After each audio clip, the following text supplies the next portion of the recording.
तो आप सभी का फिर से स्वागत करते हैं आपके अपने चैनल MK फार्मा फैक्ट के इस वीडियो में, जहां आपको हर दिन एक खूबसूरत देश की और इसके ढेरों रोचक तथ्यों पर हम बात करने वाले हैं। और इसी के साथ आप सभी को इस देश की वो सभी जानकारी और साथ ही इसकी क्षेत्रफल, जनसंख्या, इतिहास की कुछ शानदार लड़ाइयाँ, यहाँ की GDP, प्रमुख व्यापार, भारत के साथ क्या निर्यात और आयात करता है और साथ ही यहाँ की मुद्रा और भी खास बातों को जानेंगे। बस आपसे एक रिक्वेस्ट करना चाहता हूँ कि आप सभी इस वीडियो को लास्ट तक जरूर देखना और थोड़ा भी पसंद आए तो हमारे वीडियो के लिए एक लाइक जरूर कीजिएगा और हमारे वीडियो को सब्सक्राइब जरूर कीजिएगा।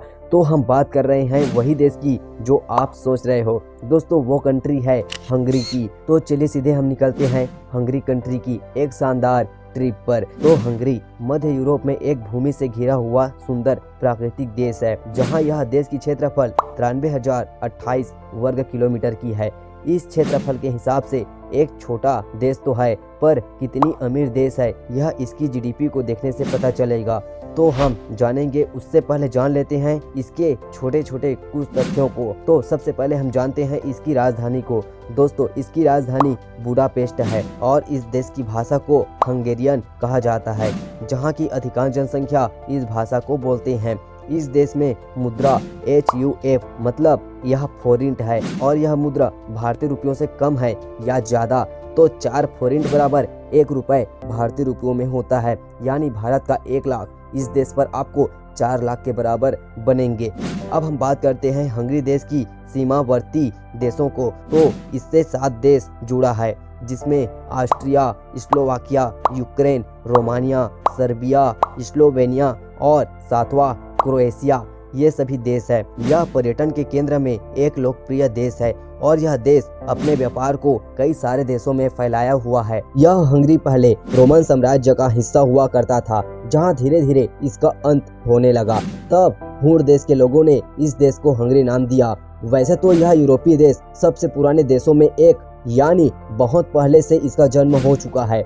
यह देश की पॉपुलेशन भी काफी ज्यादा है, जहां 9,59,07,085 की आबादी एक छोटे से देश के अंदर फैली हुई है। दोस्तों, यहाँ अब हम बात करते हैं इसकी आबादी में। तो 87.9% लोग हंगरी के हैं और बाकी के लोगों में 2.2% रोम और 1.5% जर्मन लोग यहाँ रहा करते हैं। अब बात करते हैं यहाँ की धर्म की। तो 42.5% ईसाई धर्म और इसमें भी कैथोलिक ईसाई यहाँ सबसे ज्यादा है और बचे धर्मों में अन्य धर्म और बहुत लोग तो कोई भी धर्म को नहीं मानते।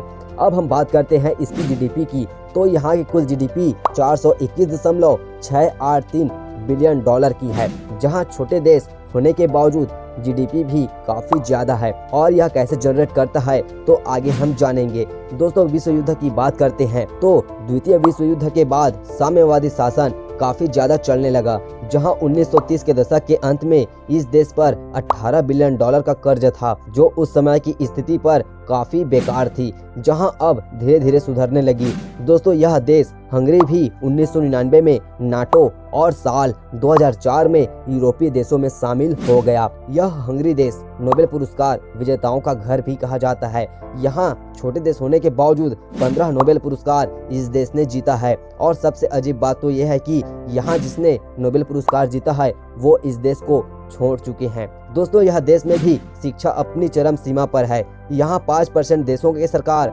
अपनी शिक्षा पर खर्च करती है और यहाँ की साक्षरता दर काफी ज्यादा है, जहाँ 99% लोग पढ़े लिखे हैं और बाकी के लोग अपनी गरीबी के कारण नहीं पढ़ पाते। सन 1920 में एक ट्रायोन की संधि हुई थी और अपने भूमि क्षेत्र का लगभग 2/3 हिस्सा और अपनी 3.3 मिलियन लोगों को इसने खो दिया। उस समय का सबसे खतरनाक मौत हुआ था इसके साथ, जिसमें प्रथम विश्व युद्ध था और इस विश्व युद्ध में हंगरी का ऑस्ट्रो हंगेरियन साम्राज्य टूट गया और अंत में यह हंगरी की जमीन स्लोवाकिया, क्रोएशिया, स्लोवेनिया, रोमानिया और ऑस्ट्रिया को सौंप दिया गया। इस देश की झंडे भारत के झंडे के समान ही दिखता है।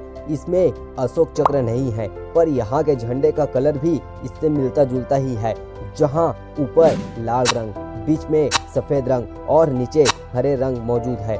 दोस्तों यहाँ झंडा एकदम सिंपल है। इस देश की सबसे पुराने मेट्रो स्टेशनों का घर कहा जाता है, जहाँ बुडापेस्ट मेट्रो 1896 में बना था, जहाँ भारत में आज के समय में यह मेट्रो ट्रेन चलने लगी है। अब आप समझ सकते हो कि पहले से कितना विकसित कंट्री है। दोस्तों रूबिक क्यूब यानी हमारी भाषा में पजल, इसका निर्माण भी हंगरी में हुआ है, जहां यह देश 350 मिलियन इस पजल को अन्य कंट्री को एक्सपोर्ट भी कर चुका है। इस पूरे हंगरी देश में डेन्यूब नदी सबसे लंबी नदी मानी जाती है और यह पूरे हंगरी को पानी सप्लाई करता है और यह नदियां राबा और ड्रावा नदियां को अपने साथ लेकर चलती है।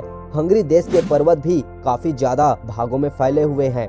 यह भाग जिसमें कार्पेथियन पर्वत है और इस पर्वतीय जगह से टिस्जा नदी निकली है। दोस्तों यहाँ पर्यटन जगहों में झील का नाम भी आता है और यहाँ सबसे ज्यादा छोटी झीलें हैं, जहाँ सबसे बड़ी झील बलाटन झील है जो मध्य यूरोपीय देशों में बसा हुआ है।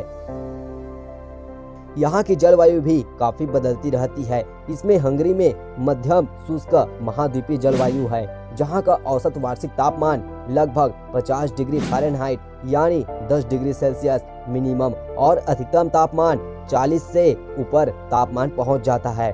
अब बात करते हैं यहाँ के पेड़ पौधे और पशु की।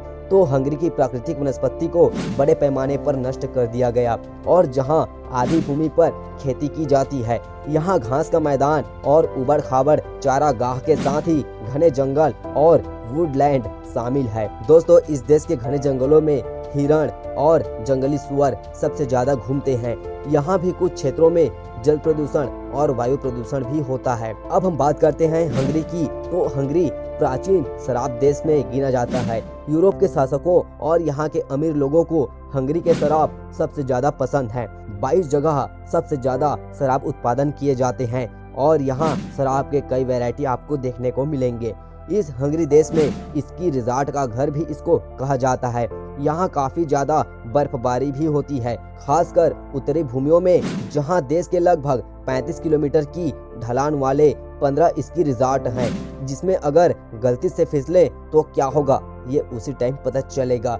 अब दोस्तों हम बात करते हैं इस देश की शतरंज के खेल की। तो यहाँ शतरंज का खेल लोकप्रिय और प्रसिद्ध खेलों में गिना जाता है और इस देश में कई प्रसिद्ध शतरंज मास्टर्स यानी खिलाड़ी पैदा भी हुए हैं। अब हम बात करते हैं यहाँ आप जाओगे तो आपको यहाँ क्या कुछ देखने को मिलेगा। तो आपको यहाँ इसीलिए जानी चाहिए जिसमें आपको हंगरी में एक समृद्ध और यहाँ का इतिहास के बारे में आपको पता चले, जो यहाँ काफी ज्यादा लोग पर्यटन के तौर पर घूमने भी आते हैं और यहाँ की प्रकृति को देखने के लिए काफी ज्यादा भीड़ होती है। दोस्तों यहाँ अगर आप जाते हो तो आपको इन जगहों पर घूमनी जरूरी है, जहाँ पर आपको बुडापेस्ट और यहाँ की बाल्टन की झील और तीसरे नंबर पर एस्ट्रोगोम, यहाँ आपको हंगरी की पुराने इतिहास देखने को मिलेंगे। चौथे नंबर पर आता है तिहानी, जो एक इतिहास के खूबसूरत छोटे गांव भी हैं। पांचवें नंबर पर आता है लीलाफड़, आपको यहाँ पहाड़ों की सुंदर यात्रा करने को मिलेगा,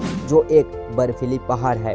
दोस्तों ये सब तो बात कर लिए। अब हम बात करते हैं कि अगर आपको कभी हंगरी जाने का मन किया तो आप कैसे जाओगे। दोस्तों अगर आप हंगरी जाना चाहते हो तो आपको फ्लाइट सबसे बेस्ट ऑप्शन रहेगा, जिसमें आपको 6062 किलोमीटर का सफर तय करना होगा और इसके लिए आपको 6 घंटे 73 मिनट का समय लगने वाला है, जिसमें आपको लगभग 20,000 मिनिमम पैसे दे करके आप अपना टिकट बुकिंग कर सकते हो। तो आपको कैसा लगा इस कंट्री के बारे में जान करके? क्या आपको थोड़ा भी ये वीडियो पसंद आया? और अगर हमारी मेहनत के लिए एक लाइक करना चाहते हैं तो हमको बहुत ही ज़्यादा खुशी मिलेगा। चलिए मिलते हैं नेक्स्ट वीडियो में, और इस वीडियो के लिए एक सब्सक्राइब तो बनता है मेरे भाई।